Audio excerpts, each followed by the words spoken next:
Today, we will be reviewing The Black Phone and Elvis.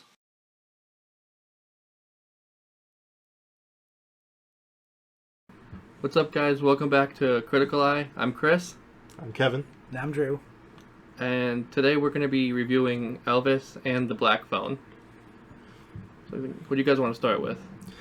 We can start with The Black Phone because I feel like it was a, not a lesser release, but I feel like Elvis was a bigger release, you know? That's fair. So we can start with The Black Phone. Sure. Alright. Okay. So The Black Phone was starring Ethan Hawke. Mm-hmm. I'm not sure if there was anyone else of note in it, like big name actors. I don't remember. I don't think there was. I knew his brother from somewhere else. He's always in comedy movies. Yeah, the one like the kind of clueless brother. Yeah, but I don't know any of the kids. Yeah, they were no. So The Black Phone is basically about this guy. I think they called him the Grabber, right? Yeah. And he was kidnapping kids in this town. If I remember correctly, it took place in like the 80s or like the 70s or 80s. Mm-hmm. And the kids, 70s. Yeah, and the police weren't able to find the kids. Nobody was. And then this one kid, Finney, gets kidnapped on his way back home from school. And while trying to escape, he hears a phone that's disconnected ring, and he picks it up, and he hears the voice of all the other kids that were kidnapped and killed before him, and they're basically trying to help him escape and end the cycles of the kidnapping. Yeah, absolutely. Yeah, definitely a unique sort of premise for a movie. I've never actually seen something like this before. It's cool. You know, because you always think like this kid. Like every time they have movies like this where somebody's been kidnapped, you're like, well, how many other kids have been kidnapped? And Right. what did they do to try to get out? But it's cool that he has like the other kids to help him, and they've already tried a few things. They can help him like pick up where they left off. Yeah. And eventually somebody will get out. 'Cause Because I'm sure if Finney died, the next kid will have him to help. Yeah, because it was all the stuff that the kids were telling the stuff that they had done or tried or started. Yeah, exactly. Like one kid left a wire in one of the walls. Yeah. So that he can take out the window. His friend was teaching him how to fight with the phone, telling him to pack dirt. One of them was telling him how to like get through the wall into the freezer so that he can try to escape. So there was a lot of different things that he could do, and then in the end he eventually like used all of them, I'm pretty sure. Yeah, he did. Yeah. It was cool. One of the kids warned him not to go upstairs when the door was left open because it was a trap. Yeah. Which, we can get to later. That stuff That's confused later, me. yeah. But, yeah, no, I liked, I thought it was a good movie. Although, strange, you were saying that you hadn't seen anything like it. It felt very familiar to me, but I couldn't figure out where I'd seen it from. Like, I was watching, I'm like, this seems familiar. Like not in a bad way, but I'm like, oh, I think I've seen something like this before, where you got the ghosts of someone trying to help a person out, but I can't think of where I saw it from. There's definitely been like some things like that, because I know I understand what you're saying, because I can feel like there was another movie that I remember, but like a movie like this where usually it's the kid who's died is trying to show the other kids where the killer is. Yeah. Like they're trying to guide him toward the killer instead of trying to help him escape from the killer. Maybe that's what I'm thinking of. Yeah, because I think there's a movie. I'm trying to think. I don't think Prisoners was like that. The one with Hugh Jackman. No. But it had the same kind of style, in my opinion. But I don't know of any other movies that were like that. But I know there's definitely a lot of movies like that where the ghost is sort of guiding them to where the killer is. But I've never actually seen it where the kid has been captured and the ghosts are trying to help him out of where he is. Like he's trying to help them escape. So I thought that was really cool. Yeah. Really unique premise. Yeah. I also liked, so Ethan Hawke, pretty much the whole movie, had like a mask on. And the bottom part of the mask could where the mouth was, like this whole area, could like detach, and he could put different like expressions on depending on how he was feeling, which was kind of I thought that was kind of cool to like portray, or like to convey his emotions or how he was feeling, whatever. Yeah, Anna and I had a little bit of a theory about that, because at the beginning he's all nice and stuff like that, telling him like, oh, I'm not going to kill you, I'm not the one that does that, you know, like, yeah. I think he said those exact words. We were like, oh, maybe the mask is how he sort of expresses his multiple personalities. like a split Yeah. kind of thing. Yeah, sort of, where he's like, you know, part of the mask, if he wears it, it's like a nicer character, but the more he goes through the mask, the more evil he gets throughout the process. Because eventually at the end he just has like the big evil grin on, and I think that's just him going full blown like psychopath. Yeah. So it was a really good movie, I thought. Yeah. The kids did a really good job. I was impressed by the kids. The kids did a really good job. I didn't like the girl. I thought the girl. Oh, the sister? The sister, Yeah. Like, her acting, I don't know, like, that first scene where, like, it's been a while, it's been a few weeks since I've seen the movie, but the first scene that she's in, where she's talking, and she's sort of like, hey, let's do that, or hey, something, I was like, that's terrible acting. Then when she started getting beat by her father... Yeah, that just cuts to the scene where she's just getting beat, and you're just like, Jesus Christ. Yeah. Let's say, when she was getting beat by her father, I thought she was really good in that scene. Oh, like portraying the fear? Yeah, and then for the rest of the movie, I thought she was bad. It was weird. I don't know if it was like the director doing it wrong, or if like she wasn't sure what she was supposed to be doing. But it was a very all over the place performance. When she was good, she was really good. When she was bad, I couldn't stand it. Yeah, I thought like when I'm watching the movie, I guess I was just too caught up in how I thought the movie was really good, like watching it. And then after watching it, I talked to you, and you like poked a huge hole into her entire like storyline in the movie. Yeah, but how she's pretty much pointless. Yeah, how she's like pointless in the movie. Her whole character is completely pointless. Yeah. Do you want to explain like why she's pointless? Well, in the movie, she has like these psychic powers. It's explained that she gets it that she kind of inherited from her mother, and she has these psychic dreams where she sees all the other kids, where they're getting murdered and everything or where they're getting captured. Yeah. So because it's her brother, she's starting to like want to do the psychic dreams more, and she sees more and more of what's happening, and she eventually figures out where the kid's hiding, kind of. So by the end of the movie, she tells the cops where the kid is and everything. But then what ends up happening is the kid escapes anyways, regardless, because he escapes before the cops get there. Oh yeah. So I'm kind of like, saying. So it wouldn't make sense if the sister helped get the kid to escape, or like the kid was escaping, and then some last second thing came in with the grabber's about to kill him, and the cops come in and shoot him.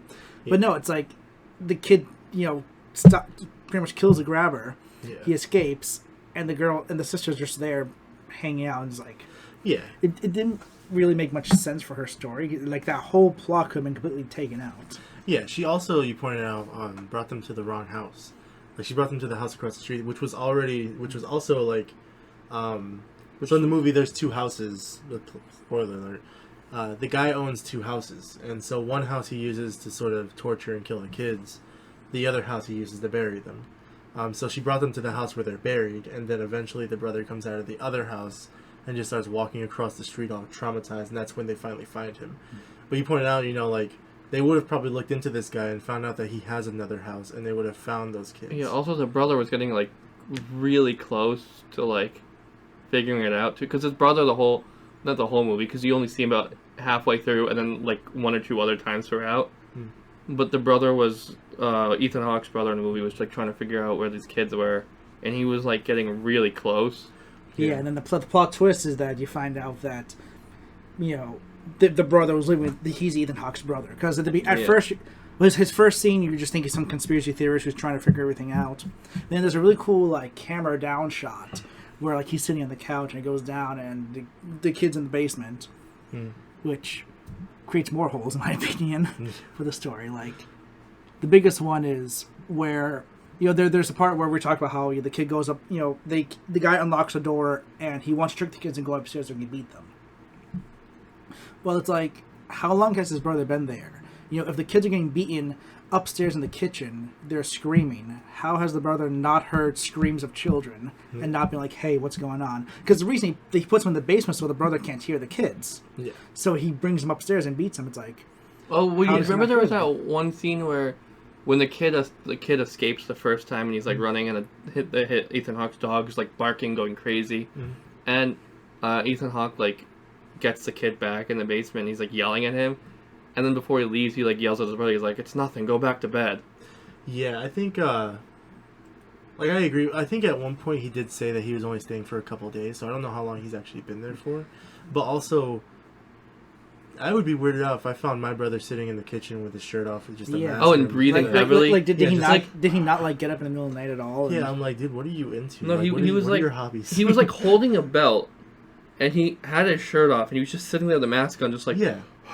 Like if I was his brother and I walked in on him, It was doing that, I'd weird. be like it was freaked out. creepy. And Yeah. it was confusing is that, yeah, towards the end of the movie, the kid rips the mask off and like Ethan Hawke's freaking out. He goes, "No, my face."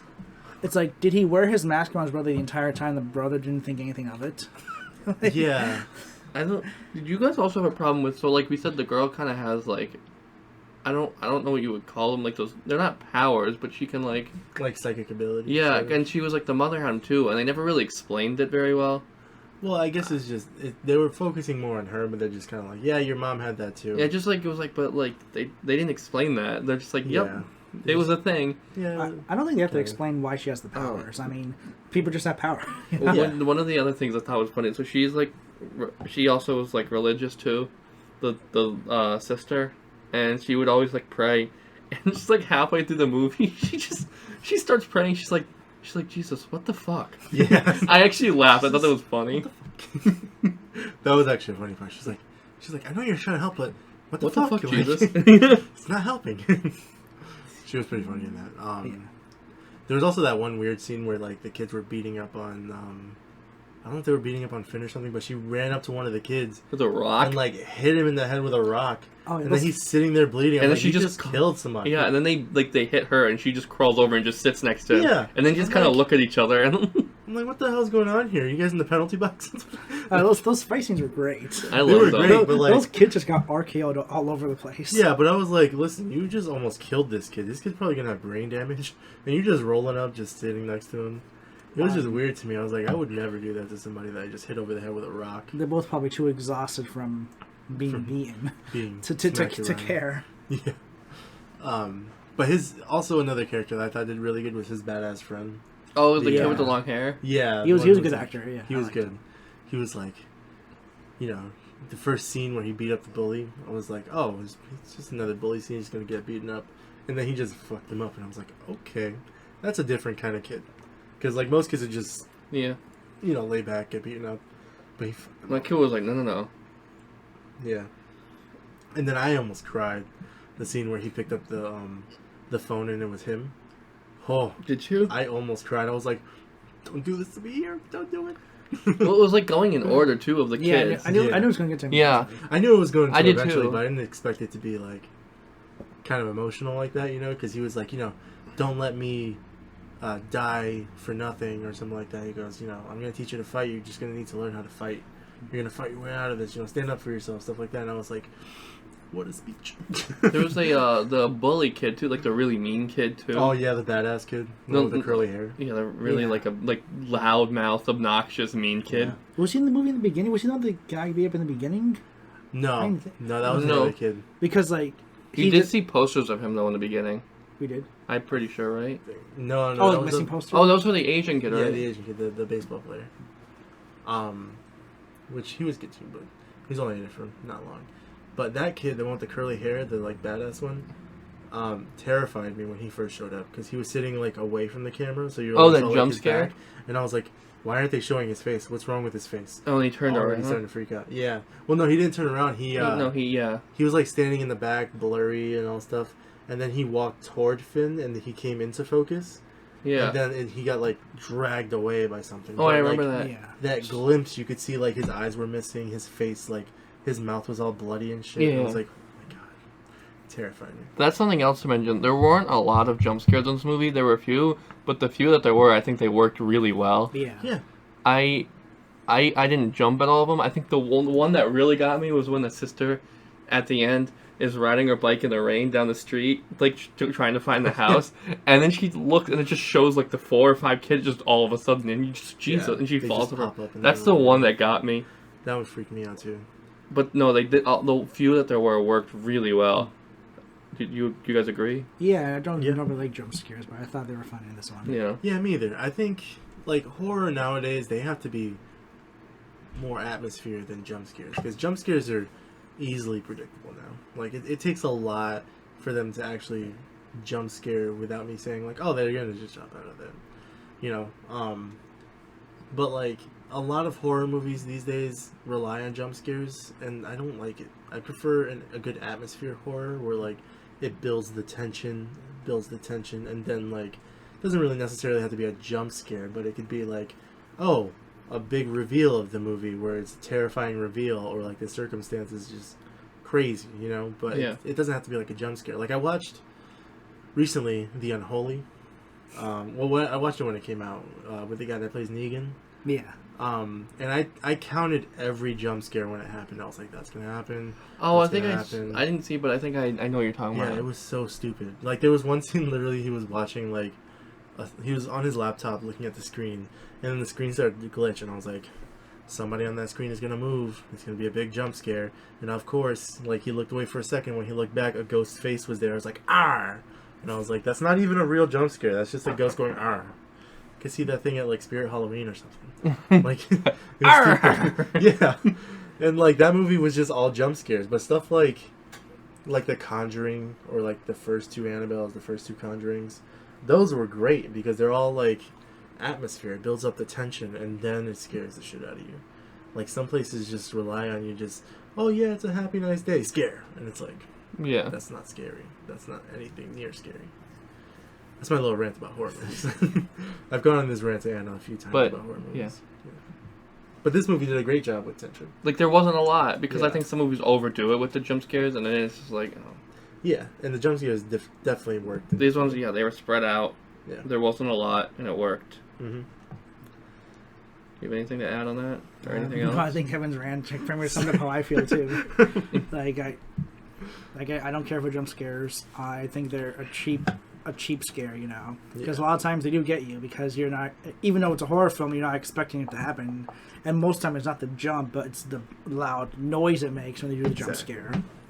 And I just don't think it's a good way to effectively scare people. Like, it's just a cheap, like that doesn't stick with me. Like something horror filled, like even Black Phone would stick with me for a few days. And like, oh wow, you know, because you're getting kidnapped. That's scary. Yeah. Yeah, I think jump scares work much better in video games than they do in movies. Yeah, because you're in control of that. Yeah, exactly. No, VR. You're controlling the character. Not even just VR, just like, you know, you're walking. But like, no, I know, but like Outlast. Can I? Yeah, Outlast. So like, I played the entirety of Resident Evil 7 in VR and also regular. It is 100% more terrifying in VR than it is without VR. I could only play it in like little bits at the time, and I'd be like, oh. Yeah, I think I played that with my cousin Nate, and then right after we were done, I was like, oh, it's in VR. He was like, no, we're not doing that. I was like, okay, that's fine. They're adding VR support to Resident Evil 8 too. Dude, they're adding VR to everything. I know. And it's like, okay, but like VR is, one, expensive, and you need like space for VR, because I'm going to be running into everything if I do VR. So like, I'm not a big VR fan. But yeah, jump scares definitely do work better in video games because like you said, you're in control. So like if you turn a corner, you're not expecting something to jump out at you. You're actively like going in, so you're more focused on it, rather than in a movie.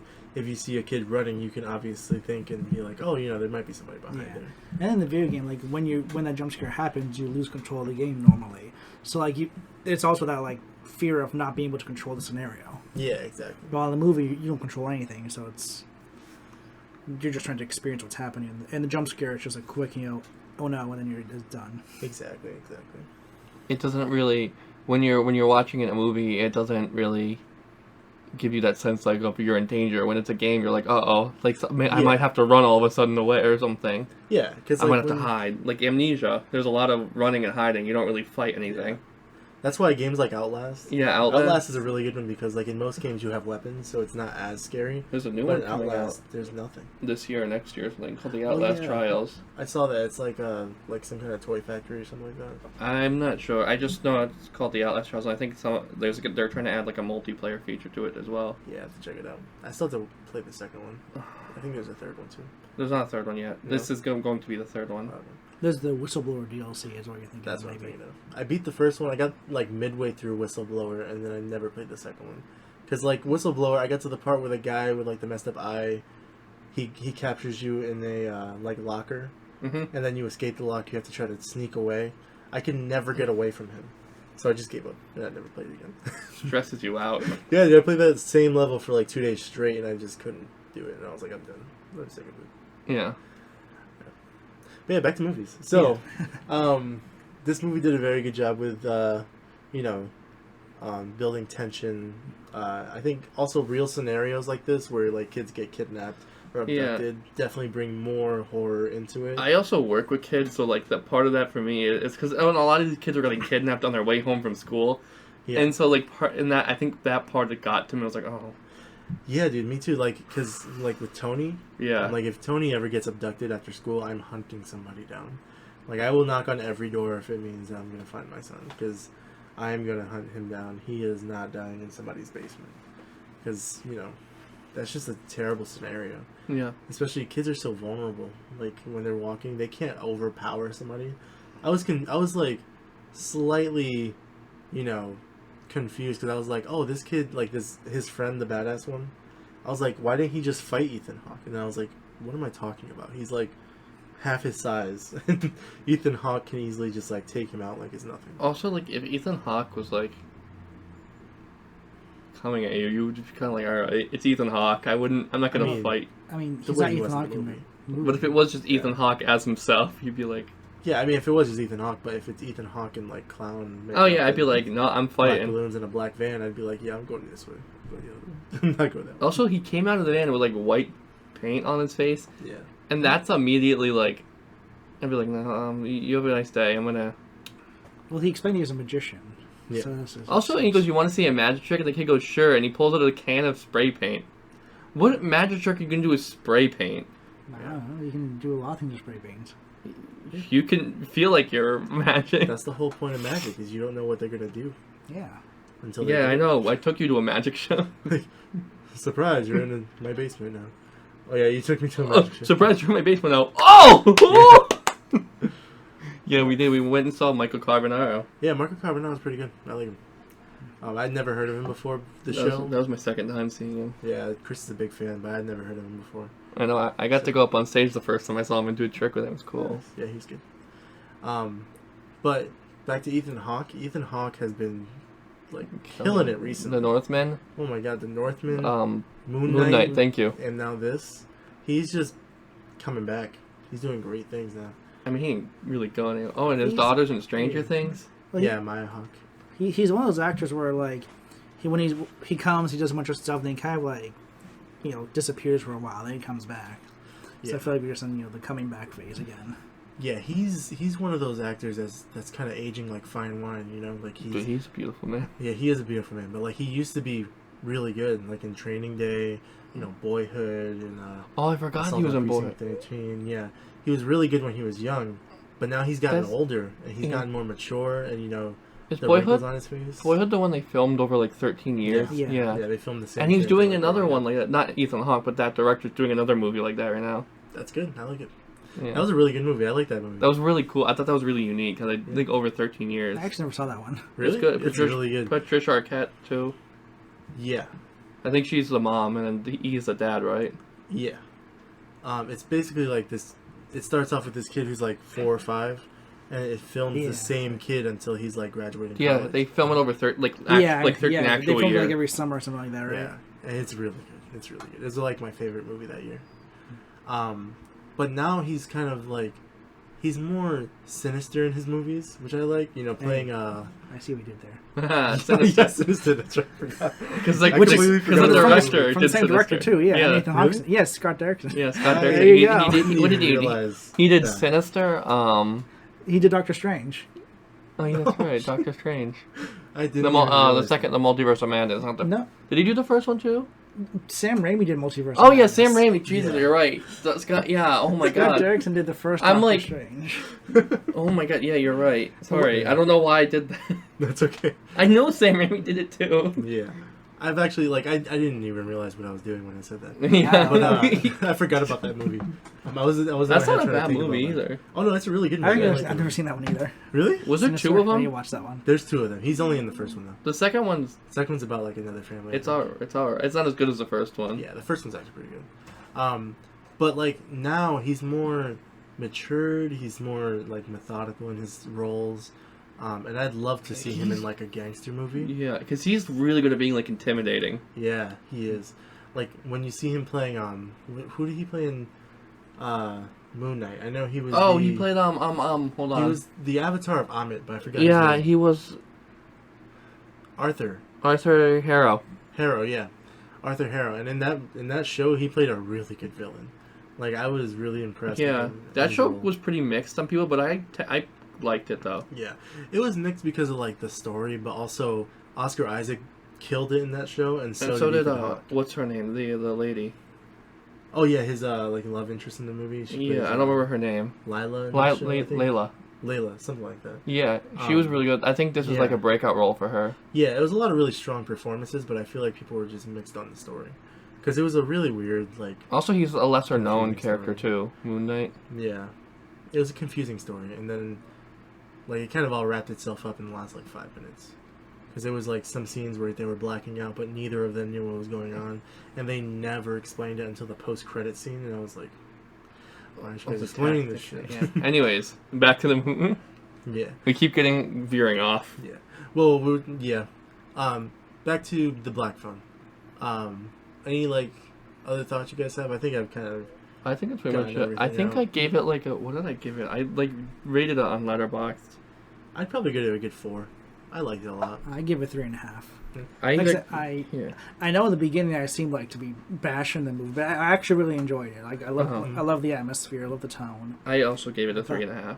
I thought Ethan Hawke was great. Yeah. The boy was great. The girl was good when she was good. Yeah. She was good when she was good. That's a good way to put it. Yeah. Yeah. Yeah. I mean, it's a good movie. I feel like it's gonna be one of those movies where down the line it's gonna be thrown on like a Netflix or streaming service or something like that. Oh, it probably will. Yeah, and then it's gonna be one of those movies where like our children 10, 15 years now will be like, oh yeah, look at this movie, and then like watch every Halloween or something. Yeah. Do you? They might get a cult following.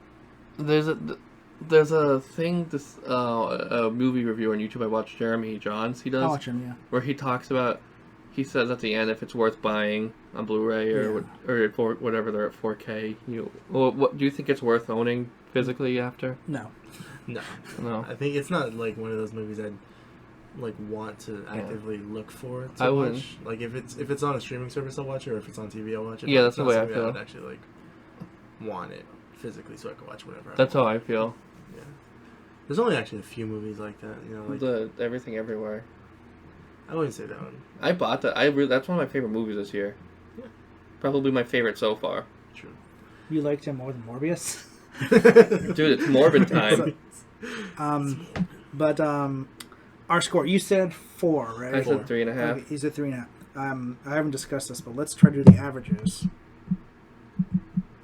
Since now we have our letterbox, follow us on letterbox. Yeah. Oh, we do. Also Letterboxd. We'll put the have an link. official We'll put the Letterboxd. link to the letterbox in the So- description now. Our average is a 3.6. So whoever's in charge, I would figure would do a 3 or 4 for that on our Yeah. letterbox. But still, yep, follow us on letterbox. Follow us on Letterboxd. It is- Instagram and Twitter. We do have all of those. What is it? So hold on. Let me. I think our letterbox is. Maybe we should do the plug in at the end. We'll do the plugin at the end. We'll put the title of it right here. Boom. And then Alright. it'll also be in the link in the I don't description. know how to do that. You'll figure it out. We'll figure it out. Chris is new to video editing. It's gonna be fun watching him edit this one. I can do thumbnails. I Yeah, did he the does Jurassic thumbnails World one. great. Yeah. They're great. Yeah. Well, he did the. You said that Strange really one. sarcastically. You went, they're great. No, they are great. He did the Doctor Doctor Strange, Strange one, which is probably one of my favorites. Jurassic World, and Jurassic World. He I did, was supposed to do Top Gun, but then Drew did it. Yeah, Drew did it.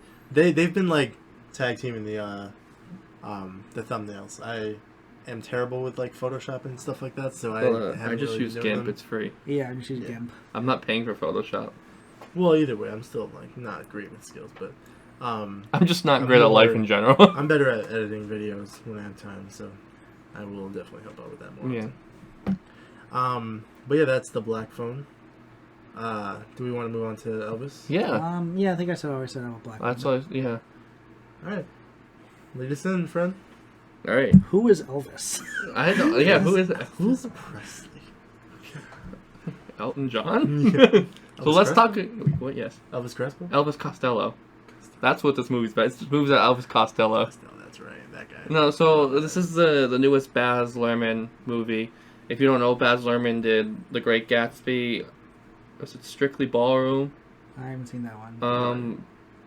He Romeo and Juliet. He Romeo plus DiCaprio. Juliet is what it was called. It's I mean, Romeo and plus Juliet. And Yeah, but the way they always like advertise it was Romeo plus Juliet. You remember that from 1996? No, that's what I've heard it referred to as like all the time. oh, I don't know. I've never. That was seen also it. the year before I was born. Yeah. Same. Yeah. But he also did. And the way I heard someone describe this movie, it's a movie. I think is it Hugh Jackman and Nicole Kidman. They said it's that weird Australian movie with Hugh Jackman, Nicole Kidman called Australia. Yeah, it's called That's how I Australia. heard someone say about it. I thought that was weird. fun. Yeah. What? It's because it's like a really cheesy like movie. Wait, what are we talking about? I got Did Australia. the director make that one? Yeah, it's in Yeah, director. Baz Yeah. Luhrmann. So he's done quite a few movies. He's got quite the repertoire. His films have mostly been received pretty well. Mhm. And has he done TV like television stuff too, or? Maybe, I don't know. I was just focusing on the movies. But no, so his newest movie is Elvis, obviously about Elvis Presley, Not Costello. not Costello. I was joking about that before. Yeah, and this movie basically it starred Austin Butler as Elvis, and Austin Eckler. You said Austin Butler. that's what his name Yeah, is. Austin Butler. Isn't his name Austin Eckler? No, it's Butler. Oh, You were saying Austin Butler think before we you- started recording too. was I? Yeah, it's Austin Butler. Austin Eckler. Are you thinking of like Eccleston? Are you thinking of someone? Taron Egerton? Well, there's someone Eccleston. There's like an actor named Eccleston. Continue. There's Christopher Really, Eccleston. Christopher, yeah. Who's it? So sorry, I thought he was going to like mess with me, and that's why I stopped and looked at him because I was trying not to lose my train of thought. Sorry. And now you've lost your train of thought. No. So Elvis. Oh, he's the running back for the Chargers. Alright, so I this mixed him up with Elvis and football. Yeah. I mixed The him two up. things that go together. Yeah. No, so Continue, yeah, sorry. Baz Luhrmann's newest movie Elvis, starring Austin Butler as Elvis, who was great, and I don't know if I'm saying this right. Olivia DeJonge, I think her name is, as Priscilla Presley, his wife. Oh. And Tom Hanks as the Colonel Tom Parker. Yes. Was it Parker? Tom Parker, right? it was Colonel Parker. I don't remember the first name. It was I can't Tom. remember if it was Tom or Tony. It was Tom. Okay, so it's Tom Parker, yeah. And basically, the movie just followed Elvis's career from the beginning when he was discovered all the way up to the end, and then ultimately his death, which it didn't show, but it showed. It played like the audio of the news footage the news from that day, and then it also showed a clip of him at one of his last performances, performing briefly. Was that him or was that? No, that was real footage. Austin No, that was in him. the fat suit or something. No, that was real footage. It looked like him. I think it was him. It was Then real. that's when they started playing like the actual footage. Yeah. So it started as him, but then it went to real footage. Yeah. Oh, okay, start. Because Okay, if you I go thought on I saw YouTube, him. you can find that footage Yeah. from the like real foot in it. But that's basically it. It was basically Elvis from the beginning of his career to the end, and it focused on heavily, obviously, because it was about his relationship with the Colonel. But I think also it was kind of the movie was from the point of view of the Colonel. Yeah. Who Which is is- a dick. I didn't know that until I saw this movie. You didn't know that? I didn't know the anything Colonel about beforehand. Elvis. So Yeah. the Colonel is he was a con man. Yeah. He was really charming, and he was a really smart person, but he was a con man, and he saw this potential in Elvis, and he's like, I can use this for my own. Basically, I can use it for my benefit. Yeah. I was a really big fan of Elvis growing up. Like I loved his music. This is mostly true. They took some liberties on some things, and they made things bigger than they really. Some things, not everything. Yeah.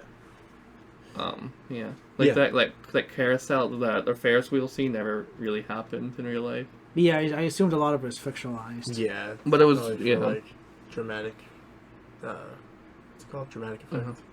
Yeah, the only thing I really knew about Elvis was his music, and he was on like drugs for a while. And then Yeah, he well, that dead. was the Colonel. Yeah, I knew nothing else about Elvis, besides my grandfather loved him growing up. But watching this movie, watching all of these movies, so like biopics have been a very big trend recently. Like there's, Bohemian Rhapsody, there was Rocket Man, yeah. there was Straight Outta Compton. Oh, Amadeus.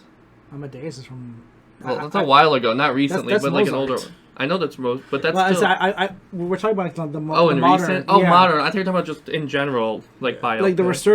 Like the the recent movies have been coming out. Oh, Yeah, gotcha. Yeah, like there was, and there was- more specifically the music one. There was one about Aretha Franklin like last year. I think I never saw. Yeah, that's like, a few years ago. There was. Rhapsody, Which was the one? What was the one with Don Cheadle? He played Miles Davis. It's called Miles Ahead. Yeah. I don't think it's in the same category. Probably not. We're talking about like the pop people, like how like the last couple of years they had the pop singers. It's still a biopic because he's a He's also a musician. Miles Davis. Fair. Yeah. And then there was also like, then Jamie Foxx came out with like. Ray Charles. That was the early 2000s. Yeah, just a bunch of stuff. Was They're it coming 90s? out with. That was mid 2000s. Yeah, they're coming out with Weird Al and stuff like that. Yeah, Oh, the Weird damn! I Al- want to see that. The I'm one Daniel interested Yeah, Radcliffe. it looks alright. That's They got, gonna be Roku. Was that Evan Rachel Wood as Madonna too? Probably, yeah. And then like Die Hard. That's not what. Die Hard. What do you? Yeah, I was gonna say. Die Hard is the greatest A music. little shout out to Avengers That's the Endgame. greatest musical biopic ever. Musical biopic time traveling movie. Christmas movie. Time traveling Christmas movie. But yeah, it's been a really good trend recently, and I thought I'm learning more and more about these big idols recently, and like I've never known about them before. I knew obviously about like some of them. I knew about the NWA because I've seen I grew up with rap music and I knew who they were, what they did. But like Elvis, I didn't know a lot about his stuff. I didn't know a lot about Elton John or Queen, stuff like that. Freddie Mercury, but like watching these biopics, I wonder like how much is accurate and how much isn't. But also, I'm learning a lot about them. For example, Elvis. I didn't know about the Colonel. I didn't know who the Colonel was until I saw this movie. Which wasn't even his real name. Yes, what is his real name? Maybe So there was mentioned no. They said that because like the government was kind of coming after him, and so you notice that in the movie when it came to be like Elvis wanted to start doing international shows, like the Colonel was like, no, there's a reason for that. So the Colonel didn't actually have like citizenship in America, and that wasn't even really his name, and he apparently wasn't even really current. Like he had no military ranking. Like he wasn't even in the military. Yeah.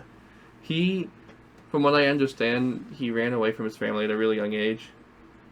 Or he came over here, whatever, and he started working in like carnivals and fairs, which is how he got to be such a con man, because he learned all these like tricks, and which is why he was so charming. And but yeah, no, they couldn't find any record of him. They're like, as far as we know, that's not even your real name. Yeah. And like I also, not only just the Colonel, and Tom Hanks did a really good job as the Colonel. I liked him. I know some people were saying that like the first hour of the movie was mostly the Colonel and Little Elvis, and I was like, well, I thought it was a good blend. It was very fast the first hour of the movie. Yeah, it was like, it was a very like, he found Elvis. Oh my God, he's famous. I was like, what's going on here? Yeah, because the first like hour and a half like flew by. It did happen pretty quickly though. It did, but I feel like they were doing that because the bigger part of his career is definitely when he becomes famous, and when he's like, dealing with the fame, dealing with them trying to control him, dealing with the drugs, stuff like that. So I'm okay that they sped through the beginning of his career, and then they sort of extended the rest for the real problems in his career. Yeah, because I mean, to be honest, I mean Elvis's story is probably important, but I don't really care too much about like his childhood and his upbringing and all that. That's why in the trailer when they had like those scenes of him as a child, I was like, oh God, it's gonna be one of those like long drawn out like from childhood to fame and everything. But no, I mean he's pretty much a child for as long as he is in the trailer. I mean they barely show the childhood flashback. They show it once. They show sorry, what? Because I really like that. I really like the childhood scene though, where like you got the guy singing, playing the guitar, and you're like watching him. I thought it was really cool. Well, yeah, he's the guy singing "It's All Right," which was like one about Elvis' like first like huge like hit. Yeah, and I think the child scene definitely helped sort of set up the theme of the entire movie, which is like you have this. It's not like you have this white kid who sings like historically what is historically black music. He sings like I don't know what I'm not great at music terms, but it's like I don't know if it's like jazz or no, it was they call it like rock and roll. It was rock and roll, like the blues rock kind of like. Yeah, and that's why like at the beginning they're like, oh, you gotta listen to this guy. And like he's white. Nobody's gonna like listen to him. He's obviously black, and they're like, no, he's white. He's like, he's white. It's Yeah, like, well, oh my that's God. And well, like in the car. that's so how things were back then. There was a thing about race records. Yeah. And that was a whole. Like Motown being one of the biggest ones. Yeah, it was selling black music, white music. Mm-hmm. Elvis, I do think the movie did a really good job at giving credit to where credit was due, to like the black musicians, because I don't think historically the music industry has done that very well, especially in the early days of when the record companies are coming up and all of that, like the Elvis stuff was happening. I don't think historically the music industry did a good job at that.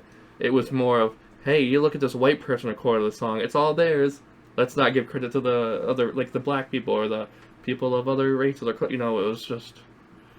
But I know a lot of people say that they think Elvis stole quote unquote black music and made it his own. I don't think he did that. I think he took it and made it like his own thing. Yeah. Not like he made it like he took credit for. He did not made it his own. Like he took credit. He did his own thing with it. Yeah, he put his own little twist on it, and it was mostly the performance too, right? Like the jig that he did with his leg shaking and like all the girls fainting, and that was a the thing. pinky, like it's only said don't move a finger. Don't. He goes, if you so much just move a finger, and then he went. Yeah, he was like, I'm gonna wiggle my finger. Yeah. But it was more. Elvis is much more than just his music. Like he's a whole act.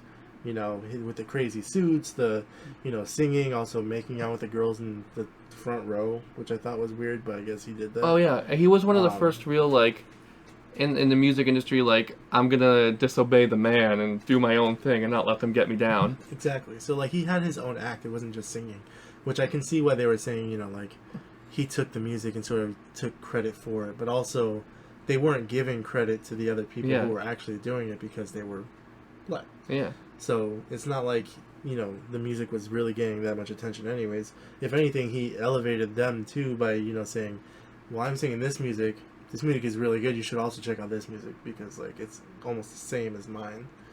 And that sort of created the boom for equality in music. I didn't know it was that crazy back when he was singing, where they were like, you can't dance like that, dress like that, or do this because it's violating segregation laws. No, it was a very conservative time. Yeah. It was considered too sexy. And for TV then it wasn't. They were like, no, because kids watch this.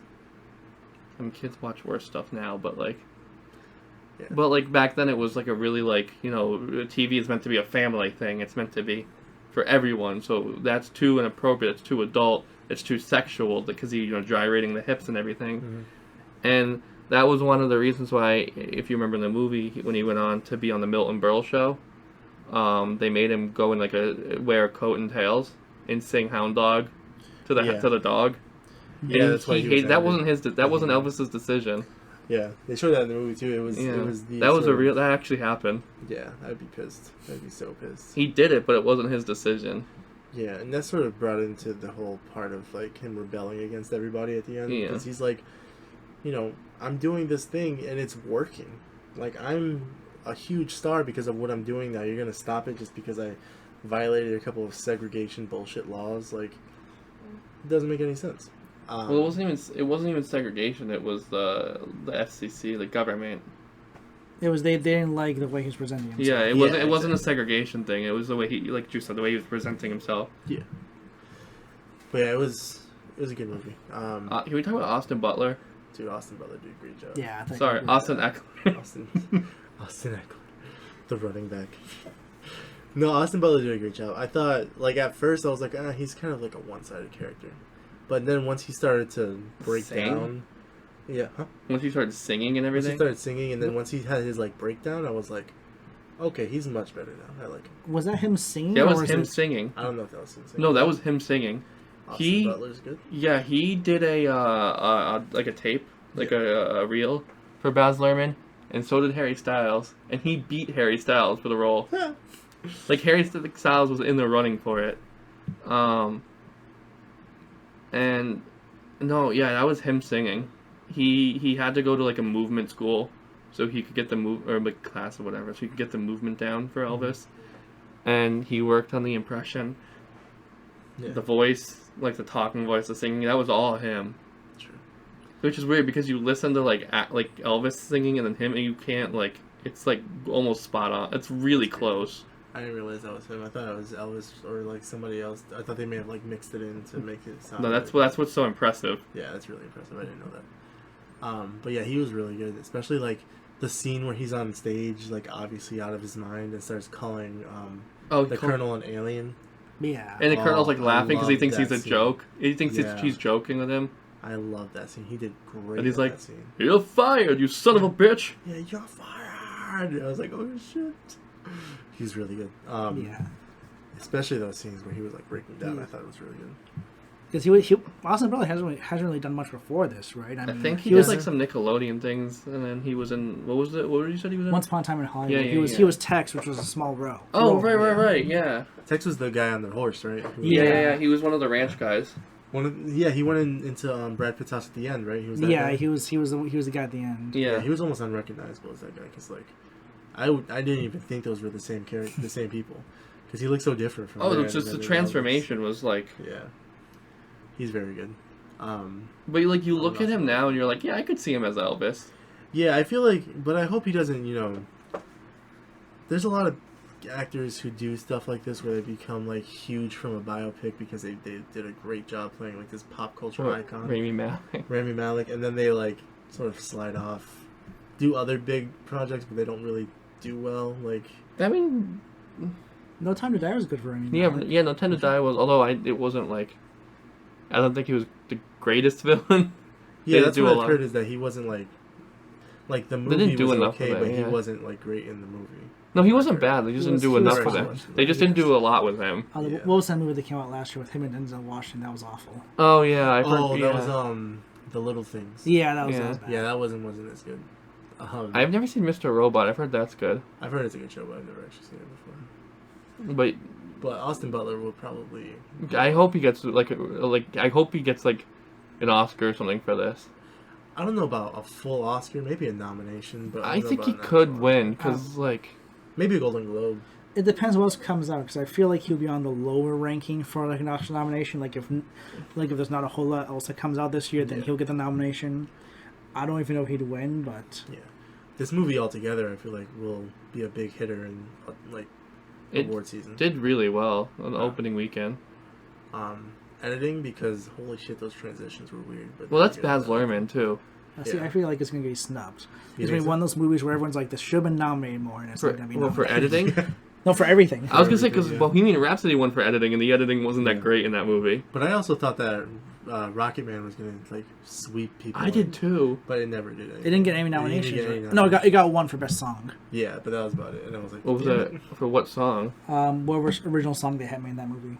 I don't remember being an original song. There's an original song. I forget what it was. I mean, there's an original song in every movie. I'm sure there's an original song for this one. Yeah, well, Casey Musgraves did a version of "I Can't Help Falling in Love with You." Well, there's the Doja Cat song in this. Oh yeah. Can we talk about that for a second? There's like scenes where he's like walking through this like city or town, whatever, and then just like rap music is playing. And at this time, like there wasn't like really a thing. Well, Elvis discovered rap. It's part of history. Yeah. No, but it's just like legit, just like like Doja Cat. I hated the Doja Cat song. I was like, why is this in here? This is Elvis. But then Kendrick Lamar came on, and I was like, but I was just like, I didn't mind the song. It's the director's style. He puts these like out of place music. Like The Great Gatsby, he put a lot of out of place music from what I remember in the movie. I haven't seen it in a long time. A bunch of dubstep in that movie. I think it was some sort of techno. I think. Yeah, it's such like it just seems so discordant, like for what when the movie's taking place, what the movie is. Yeah, and it's just like it's really jarring because I'm like. I don't know. It just to me like I got over it. It was not a big deal. Like as I get it, it's more like set the mood. Like like this is a cool guy walking to whatever. Yeah.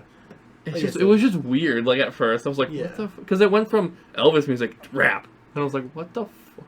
Yeah, like I said, I didn't really care too much about the Doja Cat one, but like when Kendrick Lamar came on, I thought it was good because it was like a scene where he was sort of, I think he parked in like the sort of like black community, and he was going up into the club, and I was like, where all the black musicians were. That's good, but the Doja Cat song came on when he was like buying his house, and I was like, what is this? It's like, what is this? I remember that. You can do much more than just Oh, Doja Cat. and then when he was with Priscilla in her room when they were younger and they were like meeting for the first time. Wait, nobody talks about that. Was she like 15? Who? Yeah, she was really young. She was Priscilla like 15. Presley, his wife. He was 25. When they met, he was in his yeah. like mid-20s and she was like not even 20. Yeah. She was really young. That's when he was like in the military, right? Yeah. Yeah. And, which was also the Colonel's idea. It wasn't Elvis's. It was to like clean up his image to make was America. that true? Yeah, yeah. Because they were like, the government's like, listen, you're either going to go to jail or you're going to go to the military. Well, I know they did it in the movie, but it seems weird. No, it was true. Because they're like, you need to clean up your act. We want America not to think of you as like a bad boy. We want you to think of like a good American, a good like, not this person that goes on TV and gyrates their hips. I still, I don't know. I still kind of find that how I got. It is weird, because but like that was someone like Ted Williams got drafted. It's like what did Ted Williams do? no. It was like Oops, sorry. I don't even think Elvis really fought. I think it was more of a publicity thing. Yeah. I don't know what he did in the army, but it was a huge publicity thing. Yeah. But it wasn't even his idea. It was just like the government and the colonel, like, do this. I mean, I wouldn't want to go to the army either. But if you had to choose jail or the army, though, go to jail. What do you mean? I don't know. Jail, there's less likely that you're going to get killed than the army if you're on the front line. I don't think Elvis. Or I don't if think they you're were going in to put an Elvis on the active front army. line. Why wouldn't they? Why wouldn't they? That's, I'm actually that's curious what preferential Elvis. treatment. That's the best way to get rid of the problem that they have in this Yeah. country. If they want to get rid of Elvis, you put him on the front line. Yeah, you think how famous people that go to like the army just sit back? What They're did just in a Elvis do in the suite. army? He served as a member of 2 different armor battalions between March 28th and September 17th. Yeah, he was in He active duty. He belonged to Company A, 2D Medium Tank Battalion, 37th Armor, stationed at Fort Hood, Texas. During the assignment, he completed basic training and advanced military training. So he just did a bunch of training. But if there was a war, he would have been front Exactly. line. He would There was the have been Korean right in War. there. It but was I the don't think- Korean War. Yeah, he would have been right there if there was like something that they Listen, needed him he for. fulfilled his patriotic duty and legal obligation to register his name with the Selective Service System, thereby making himself eligible for the draft. The Korean War was still underway, but as a student in good standing at LC. Yeah, I mean, I would rather go to jail than the war, you know, because at least in jail there's obviously people who are dangerous who can kill you, but like it's not like people are actively shooting at you with guns and shit. I mean, I see why he did it, because like going to war is much better for his image than going to jail would have been, but like I wouldn't have wanted to go to war. I'd probably want to go to jail instead, if I'm being honest. But yeah, I think overall this movie was really good. Oh, that's It was a really good biopic. It does this. It says a bunch of branches offered him cushy jobs. The Navy suggested creating an Elvis Presley company, composed of his friends from Memphis, and the Air Force wanted him as a recruiting model rather than sending him into combat. The Army offered to have him only play concerts for the troops. And then it says Presley chose to serve as a regular soldier.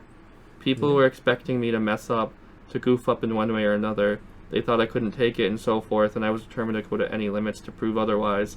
Not only to the people who were wondering, but to myself, he later said. Yeah, which elevates him even more, because like if he's like, I'm going to the army, I'm an army boy, but then he goes and he just starts singing for all the soldiers. They're like, well, you didn't actually That's do not anything. patriot, yeah. Yeah, you just went over there to sing for the troops. You could have done that while you weren't in the army. I'm proud to be an American. Yeah. What is that song? That song? But he was, I don't know. This was a really good movie. But yeah, but what I was thinking, that scene where he's like with Priscilla in her room, and he puts on like the record, and it's I Can't Help Falling in Love with You, but it's Casey Musgraves, who's like a modern artist, and I'm just, it's like, it was kind of funny, like it's fine, because I understand what they were doing, but I was like, it's funny, they're putting on a cover of one of his songs in a movie before he even recorded that song. Did he cover that song? I don't think I thought he wrote it, but he could have. But no, Casey Musgraves covered it for the movie. Yeah, but I mean, like, did Elvis cover that? Because like Hound Dog was covered. Yeah, I know. Like, did he actually write that song, or did he just cover it? I can't. I know why they had Doja Cat though, because she recently sampled Hound Dog in one of her movies, I think. Because I remember seeing like a post on Instagram, and it was like the original Hound Dog, and then it was like the cover after that, and then Elvis's cover after that, and then Doja Cat's cover after that. Yeah. For her sampling of Hound Dog. It says Can't Help Falling in Love as a song recorded by Elvis Presley for the album Blue Hawaii. It was written by Hugo Peretti, Luigi Creator, and George David Weiss, and published by Gladys Music. So yeah, it was his song. He didn't write it, but it was his song. Good. Yeah, I feel like later in his career he stopped writing songs. Yeah, that's probably my favorite Elvis song. It's really good. What songs of Elvis were covers? What? I read that wrong. Because it was Blue Hawaii. Yeah. That's a color, yeah. It is a color, and that's why it was a colors. Oh. Out of all the biopics that have come out about musicians, what are you guys favorite ones? Because mine, I'd say, definitely is Straight Outta Compton. For the music biopics? Yeah. Mine's Rocket Man. Rocket Man? Yeah, I would go between this and Rocket Man. True. I thought Rocket Man was a great blend with the music, because it was also part musical. Yeah, and Taron Egerton learned to sing for it, too. True. Yeah, mine's always going to be Straight Outta Compton, just because, it definitely showed a lot of their struggle and the music. Yeah. And I was a big fan of that movie. My only problem with the movie is that Paul Giamatti wasn't blue. Dude, Paul Giamatti was great in that movie. I wish he was blue in that movie. I wish they made, because in Big Fat Liar he was blue. Yeah. I wish that there was just a thing that they, in his contract for every movie he did, he had to be blue. I think that would be really funny for something.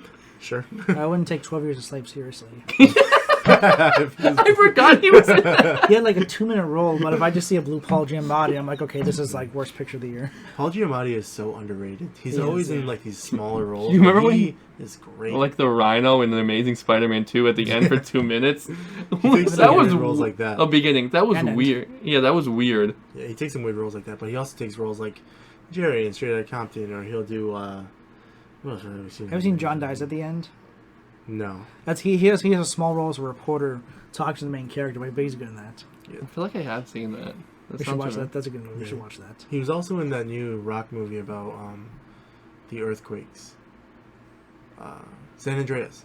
He was in San Andreas, and he was pretty good in that too. And then, of course, all of his old movies like Big Fat Liar and That's a classic. With With Frankie Muniz and Amanda Bynes. Frankie Muniz, that dude. You ever see Cody Banks, Agent Cody I've seen Banks? them. I used to love those movies. I had them on DVD. Just played them back to back. But yeah, I'd say Straight Outta Compton is probably my favorite one. Do you guys have anything else to say about Elvis? How do you? How do you think Tom Hanks did? I thought he did good. Yeah, I thought he did really good as the Colonel. I definitely hated him because I was like, Yeah, which is weird. He's 'Cause such you a normally bitch. like Tom Hanks. yeah, exactly. He's normally a good guy, but in this one, he's such a despicable character. Well, I like that scene where he's firing the Colonel, and the Colonel made up all these stupid fake debts. He's like, well, then you have to pay me back $80,000. And he gave him the bill, and Elvis is just like, no, I'm not. He's not having any of it. Yeah. And Elvis's dad, who was supposed to be the finance person, he got mad at him. Elvis got mad at his dad. It's you were supposed to. Yeah, that was a lot on his dad's fault. His dad should have. Yeah, I was gonna say. I mean, the Colonel was. The Colonel was a bad person. You just wanted what he needed. But the dad should have been looking after. But dad's we can pay him back. He's like, no, I have to stay with him. I can't afford to not now. Yeah. And I think I was pissed off. Do you? What? A lot of people say that they ultimately think that the Colonel was what killed Elvis, which they think the Colonel was really what killed him. You know, through the drug, obviously, but through the stress and the drugs, the drugs, alcohol. Alcohol, yeah. He was definitely a big part of it because Elvis must have been stressed out of his mind doing all this shit. 6 weeks of shows in Las Vegas, and then, before that was a whole tour, then the whole Christmas special thing. He had already been famous for It was supposed to be a Christmas special, but then it turned out not to. Yeah. It was a comeback special. Yeah, but 1968. he must have been stressed out of his mind. Yeah, And he only. The Colonel never said take a break. The Colonel was always like, no, he needs to be on stage. He was now. work. Exactly. So I hated the Colonel. I hated his dad. I felt bad for his mom. I felt bad for his mom too, because she kept telling him, "You need to stop, or you need to do what you." And want. obviously his wife and daughter. Yeah. But Priscilla and Lisa Marie. Yeah. Comes to think, if he would have listened to them and sort of slow down, would he still be alive? Would He only lived to be not have 42. died? Yeah. But You never know, man. Elvis is one of those stories. Like, if he would have stayed alive, what would he look like today? What would he be doing today? Some people think he is still alive. That's the I think thing. he's living on an island with Tupac and Biggie, and I'm like, Yeah. and Michael Jackson. I'm like, what are you talking about? They're obviously all dead, but like, you never know. There's like a subreddit I came across where it's just pictures of people, like that people post of like who they think it's like Elvis they see, and like it's like Elvis sightings, and it's just pictures of people that clearly aren't Elvis, or they look vaguely like him, but you're like it's not him. Yeah. That would have been a cool little Easter egg if they had like a post-credit scene of Elvis, like Austin Butler in like a fat suit on a beach somewhere. It's like It's like with the martini and just yeah. It's good. Feels good to be the king. Yeah, he's like, finally, it's Uh-huh. That'd be cool. It's good to be the king. But yeah, I thought this movie was really good. I think it'll definitely be a Yeah. big hitter come award season. I think I gave it 4 out of 5. I'd probably say good for it. Yeah, I gave it a 4. So that's. The average, you don't have to take it. You don't have I know. The average is 4. Fine, the average. But yeah, no, I mean, a couple more things. Like I loved the style of this movie. Like Baz Luhrmann or Buzz, whatever his name is, Baz Luhrmann. Yeah, Baz Luhrmann. He's a very stylistic director. I like his style. Like even though I don't really like a lot of his movies, I really like the style in his movies. Mm-hmm. And I happen to like this movie and I like the style, so I was really happy with this one. Yeah. How did you guys like? There was like those scenes where, it showed like Tom Hanks in the gurney from the hospital. Oh just, yeah. like walking around the casino with like the IV thing. Yeah. What did you guys think of those scenes creative. when he was like narrating over? I mean, I thought it was creative. I think if they did just straight like Elvis's story without it really being narrated by the Colonel, I probably would have been confused because I'd have been like, all right, the Colonel seems like an okay guy. Like he doesn't seem like he's too bad, but like the narration makes me think like, okay, he's a piece of shit. Yeah. He was. did all of this on purpose. You know what he Hanks was did? great. So Yeah, he did. the family, after Elvis died, the family started to like finally take notice of all the damage that the Colonel did, and so they sued him, and the Colonel tried to claim immunity by saying he wasn't a citizen of any country because he had no citizenship in America. So he tried to claim no citizenship, and he's like, "That'll get me immunity," which is such a weird like thing. Yeah, people do that sometimes. I watch some prison videos. They say like, "Oh, I'm like a citizen of no country" or something like that, just to try to get off. Where they're like, "Oh, you spelled my name in all capital letters on this tag. My name is a capital C, lowercase rest of it, and this and that." And they're like, "This is not me. I am not this person. This is that." And they try to like plead like some weird shit. I forget what it's called, but It's called being crazy. Huh? It's called being crazy. Well, some people say that, but it's an actual like thing that they do. Trying to do a legal loophole. No, I know. Yeah, I forget what it's called. If you know what it's called, please leave a like or subscribe. Don't comment, just like and subscribe. If you Please leave a subscribe and Yeah, leave a subscribe, a like, and a comment. just of leave what a you subscribe and punch that comment button. think. Yeah, I'm tired. Sorry. Yeah, but going back to Tom Hanks, like I feel like this is his best performance since like Forrest Gump. Since Forrest Gump? What about Well, what? I mean, he's been in a few. Like Captain Phillips? Captain Phillips. He was. I never saw that one, but yeah, I heard he was good in that one. We've been boarded So by he was 4 alright. armed pirates. Every time I hear that, I literally just think of pirates with 4 arms. But when I saw that, when I was watching Elvis, though, I did like Tom Hanks is such a recognizable actor. I didn't see Tom Hanks. I saw the Colonel, and I thought that was really good. Yeah. Yeah. Because even with like Mr. Rogers, you look at that, you're like, that's Tom Hanks. You know, Yeah. pretending to be Mr. Rogers, he's doing a good job of that. I But like this that one, I was movie. like, I did not see Tom Hanks at all. I just saw the Colonel. Yeah, I feel you. I definitely agree with that because some actors, it's hard to sort of, get out of that mindset of like, oh my god, it's that guy. But like, this is definitely a good role for him where it's like it's not Tom Hanks, it's the Colonel. Like if you ever watch a movie with Leo DiCaprio, you're like, oh, that's Leo.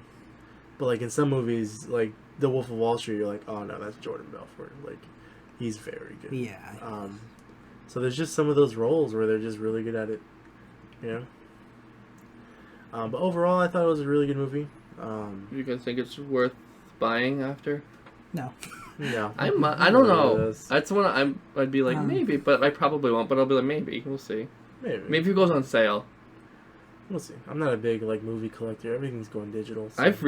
I've started collecting movies. I don't know. I don't really have the space, but I've started. I'm like, I tried to start once. Like, I'd go to FYE every, like, week or two and just pick up, like, 6 movies and just watch them all. But, I realized they were all on streaming services, so it was a waste of money. I might just start buying digitally now instead of, like, physically.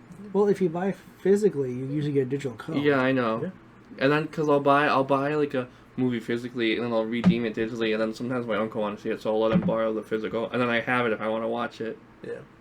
Or if I ever lose the physical, I have the digital, so... Yeah, that's usually what I do. If I can, I'll buy the physical that has the digital code. Yeah. It's a good idea. I don't really collect movies anymore. I do want to, like... I wanted to start a collection of movies, but, like, it's just a waste of money for me. When I was on my vacation, there was a store. I didn't buy it. I probably should have bought them. It would have been a cool, like, video where it is a big box and 50, like mystery Blu-ray DVDs.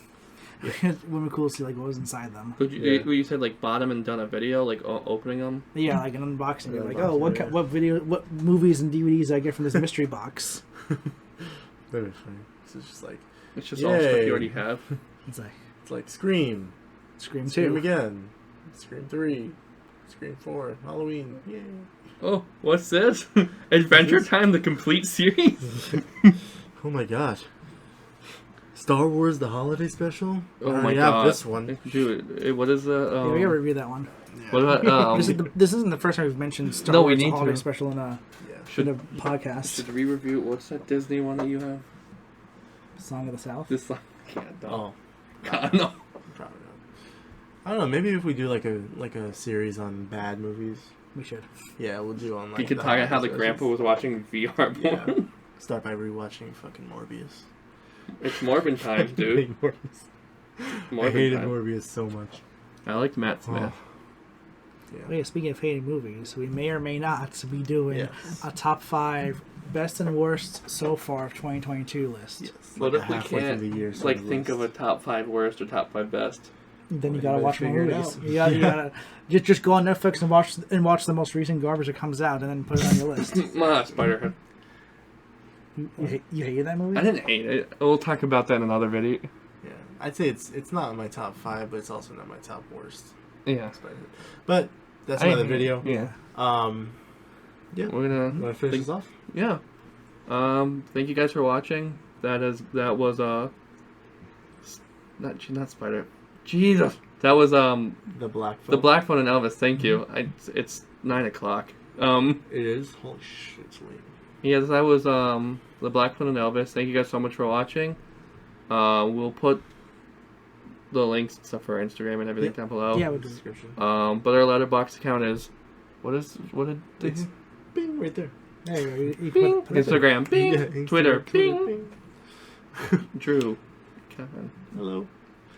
Um, Oh, do you want to talk about like the next yeah. movie that's coming out that we're watching this Saturday? Yes. So Saturday we'll be watching Thor, not Ragnarok, Thor: Love and Thunder. Yeah. And then we're gonna film our review for that after. So hopefully that's out within the next week or two. Yep. It depends. We all have jobs, Yeah, we're all pretty busy, so we'll so see yeah. when we can finish editing and uploading. We're gonna try to do it as fast as possible, but we'll see. We have these two, and then we'll have Lightyear, part 2 for Obi-Wan for the last 3 episodes. Mm-hmm. Yeah, Lightyear, Obi-Wan. I can't think of what else. Spiderhead. Spiderhead and Hustle. Thank you. I literally just said Spiderhead too. Yeah, we're gonna do Spiderhead, Hustle, and Lightyear in the same video, and then we're gonna do Thor, and then we're gonna do Obi-Wan in their own videos. Their own videos, yeah. Yeah, and then we'll see what happens from there. Next week we have Where the Crawdads Sing comes out, and then the week after that is Nope. So we'll see what we do with those videos. Yeah. Hopefully we'll have these all And- edited by the time this comes out. And also, we might not always get to the movies like the opening week because we all have our own thing sometimes. So. Yeah. Maybe a week or two after that we... But they will or come out. something, but they will come out. Don't come after us on social media. Don't add us. You want them to add us. We want. Don't we want add us, but attraction. add us, but don't add us. Is what I'm saying. Have you had some angry fans come at you? It's just my parent. No. My dad. You're such a disappointment. My dad going, where is this review? Your guy comments and goes, it sucks. Yeah. It's like, Chris, you could do better. Come to Brazil. Why aren't you like a lawyer yet? Why aren't you a lawyer? Because I'm not smart enough to be a lawyer. It's like, Chris, I need you to move out. What are you doing? But yeah, that's the video. That's the video. Thank you guys so much for watching. If I didn't put up our social media and stuff before, I'll put it up now. Somewhere here, or probably in the description if I can't figure it out to put it here. Yeah. But thank you guys so much. We'll see you next time. Bye-bye. Later.